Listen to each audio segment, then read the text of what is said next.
This is Faithful Sayings, broadcast by the Leon Valley Church of Christ. I appreciate you tuning in. It's good to be with you. We're going to be talking about texting today. Everybody knows what texting is, right? And according to one survey, 91% of teens with cell phones actively text. And so that's an incredible statistic, and it's probably higher now. That's from an older study, but that's a statistic that parents and elders and preachers need to pay attention to. It's the primary preferred method of communication among young people, and that will probably only continue. And we need to understand the dangers of openly and continually communicating. Most of us have these phones at our fingertips, just like we discussed last week. We have all these bits of technology that in some ways are blessings and allow us to communicate in ways, more immediately and conveniently than we ever have before. But in other ways, they can be very dangerous. And so we have to be knowledgeable and teach our children about the opportunities there and the dangers that are there. So here are some dangers I think we should consider with texting. Instant communication. So James tells us in James 1:19 that we need to be slow to speak. We need to be quick to listen, slow to speak, and slow to anger. One of the reasons we know texting is so popular is that it's just easy. It's quick. You can just rattle off a few things and send it, and that's just been unheard of until recent years, like in the last couple of decades. Most texts that are sent are read within 3 minutes of being sent. So 95% of text will be read within 3 minutes of being sent. And on average, text messages are read in under 5 seconds, right? So that's the average response time, or the average read time, under 5 seconds. And then the average response time for a text is 90 seconds, right? So you think about that in light of Bible teaching, James 1:19, being quick to hear and slow to speak and slow to anger. It's one avenue of communication that it becomes very easy to rattle off something that we're going to regret, or that we didn't give a lot of thought and consideration to. And many times it's not something we have to give a lot of thought and consideration to. Like, it's just a simple yes or no, or I'll be there, or I'm on my way, or something like this. But a lot of times more lengthier conversations are being had via text, more relevant kinds of conversations. And so that presents a challenge to follow James's instruction. And we need to be thinking about the Holy Spirit's will for us, God's will, in all communication. Ecclesiastes 5:2 says, "Do not be rash with your mouth, nor let your heart be hasty to utter a word before God." So with instant communication, of any kind, texting, DMing, social media, we can find ourselves speaking, typing, without giving much thought to what has been said or what should be said, and really consider, should I be giving any response at all to this, which is sometimes the best response. And so we have to train ourselves to be this way, to be quick to hear, slow to speak, because our culture, our training is just to be quick in response, and to try to be witty and try to be clever or whatever, rather than first I need to be quick to listen, understand, think through what this person is saying, and then think through what I need to say, if anything, when I reply. So instant communication is a big challenge that we need to consider in following James 1:19 and other passages that teach us the same thing. Distant communication is another hurdle here. The preferred method of communication by most people today is not face-to-face conversations.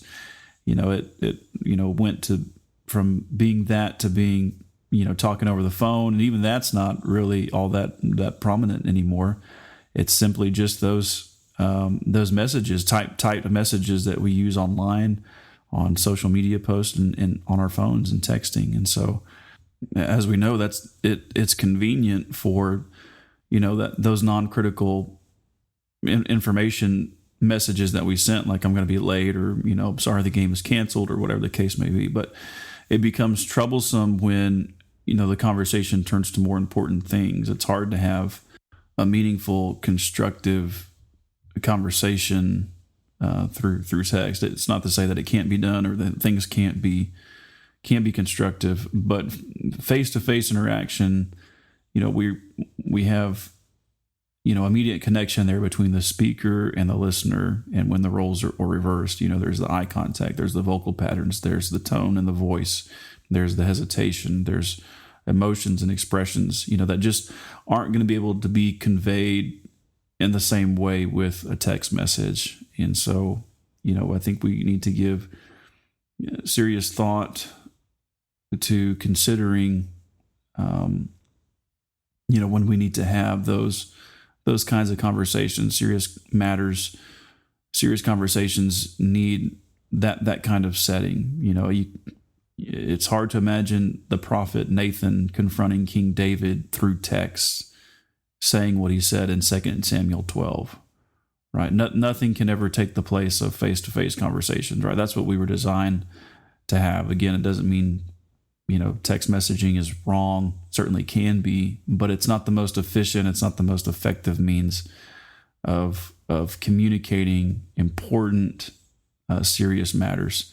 When there's conflict, when there's confrontation, when someone needs encouragement, when someone needs sympathy, those things, again, can be conveyed through text, but they carry much more depth when spoken in person. The other thing that texting does is that it creates a false sense of security. There's a private and casual nature of texting that can bring us to rationalize the use of inappropriate messages. But we have to remember the Bible's teaching again, Ephesians 4:29, let no corrupting talk come out of your mouths, but only such as is good for building up as fits the occasion, that it may give grace to the hearer. So that applies to all of our communication, what comes out of our mouths, whether we're, again, typing it or saying it face to face. So we can't allow ourselves to be deceived into thinking, well, this is online, so it doesn't really count. Well, no, of course it does, right? It's a message that's originating with us, and however we get it out there, we're accountable for it. Proverbs 18:6 and 7 says, a fool's lips enter into contention, and his mouth calls for blows. A fool's mouth is his destruction, and his lips are the snare of his soul. And then Matthew 12:36 and 37, I say to you, Jesus says, that every careless word that men shall speak, they shall render account for it on the day of judgment. For by your words you shall be justified, and by your words you shall be condemned. So, again, any words, whether they're spoken or written or typed, we have to keep those teachings in mind from the Bible. Whether we're talking about, again, emojis or GIFs, pictures, videos. So far, we've just, mentioned texting and words, but, text messages now can include so much more, for better or worse, and often is the case we use it for worse. But whatever I'm sending, whatever picture or video or words I'm sending, does it fit those descriptions? Am I giving the kind of discernment and caution to those things that the Bible is calling me to have? And do I filter out those negative, sinful images and words? It seems private, but God hears every word that we speak and every text that we send. He knows what we'll say even before we say it. Excuse me, as David said in Psalm 139 and verse 4, before there's a word on my tongue, behold, O Lord, you know it all. And so my speech and every method, manner that I express myself, it has to be speech that glorifies God. And so I have to ask the question, would God be pleased with what I'm about to say or what I'm about to send on Facebook or on my phone? The other danger here is that it threatens the safety of others. Every day, 9 Americans are killed from motor vehicle accidents involving distracted drivers. So texting while driving is a growing threat to safety. You used to not see that talked about very much, but now there's billboards, right? There's advertisements everywhere that, that show the statistics, or, are saying, put down your phone or something like this. So it makes a crash while you're driving 23 times more likely to happen. You take your eyes off the road for 4 to 6 seconds at 55 miles an hour. You've driven the length of a football field blindfolded. So it is dangerous in that regard. And as we think about texting and driving and the danger associated with that, that falls under the second greatest command, to love your neighbor as yourself, right? Am I exercising the same kind of care and consideration for other people on the road as I would have them exercise for me and my family? So to text and drive is to put not only your life in danger, but also the lives of others. And we know that truly loving others as ourselves and having their best interests at heart means doing them no wrong. Romans 13:10, love does no wrong to neighbors. And so we have to ask ourselves, am I really having other people's best interests at heart if I'm texting and driving? It's not something that's talked about a lot, at least, I'll speak for myself and my experience among other Christians, but it is something that we should consider and act appropriately. Texting and driving is not regarding others as more important than yourself, as we're called to do in Philippians 2:3. Texting and driving is not looking out for the interest of others. Texting and driving is not treating others the way I want to be treated. It's reckless, it's irresponsible. And so whatever conversation, whatever I need to say over the phone is not worth putting the lives of others at risk. I need to pull over or, adopt the counsel that we discussed earlier. If it's an important matter, well, then it will deserve more of our attention than just sending a text. We need to make an arrangement to sit down with that person if we can, or call them when we're available to do that. We say we love our neighbor as ourselves, so let's demonstrate it by being careful to consider how our actions affect others. So what's some advantages here? Well, I'm kind of glanced over them at the beginning. It is that instant communication does make it a quick and easy way to reach out to others, to send them an encouraging word when we think about them in the moment. Proverbs 16:24, pleasant words are a honeycomb, sweet to the soul and healing to the bones. Proverbs 15:4, a gentle tongue is a tree of life.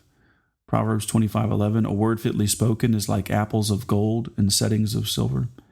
Proverbs 12:25, anxiety in a man's heart weighs him down, but a good word makes him glad. Proverbs 25:25, like cold water to a weary soul, so is good news from a far country. So words are powerful, again, for better or worse. And through texting, we do have the means to encourage others quickly and with ease. Maybe we can just send them a Bible verse. If we know that they're having a hard day, just shoot them a Bible verse, and that lets them know we're not only thinking about them, but here's something from the Word of God to encourage you. So it can make it easier to do that and to lift others' spirits.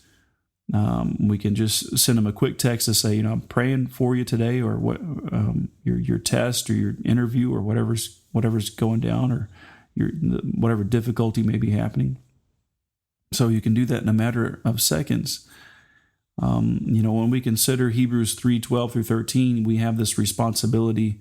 We read there, building up one another, and we're to be proactive in strengthening each other and building up each other. Hebrews 3:12 and 13.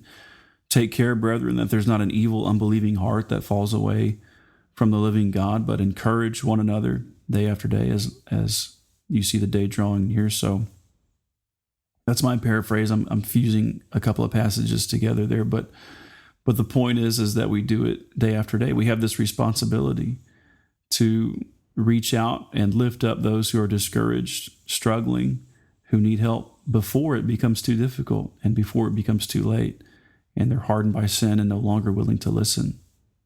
Encourage each other daily. So there's a challenge for us, right? Am I finding an opportunity each day to connect somehow with my brethren, offer my help, share my love, send them that verse, or sending them, how are you, and pointing them to Christ. With texting, we don't have an excuse. We don't have an excuse. And that's one of the things that comes from it as a blessing, is that we have this, most of us have these devices just sitting right at our fingertips to keep us connected with each other. And if we don't have a phone, we certainly have a computer we can shoot an email off. And there's just so much ease and availability here to do that, to reach out to one another every day. But again, it's not a substitute for assembling physically and face-to-face interaction with our brethren that we also so desperately need. And so let's end with this reminder that we know that God has a plan for us and a will for us and how we're to glorify Him, but so does Satan. Satan has a plan as well. And for every good thing we do with our electronic devices, phones, computers, or otherwise, there's an evil thing that we could also do with it.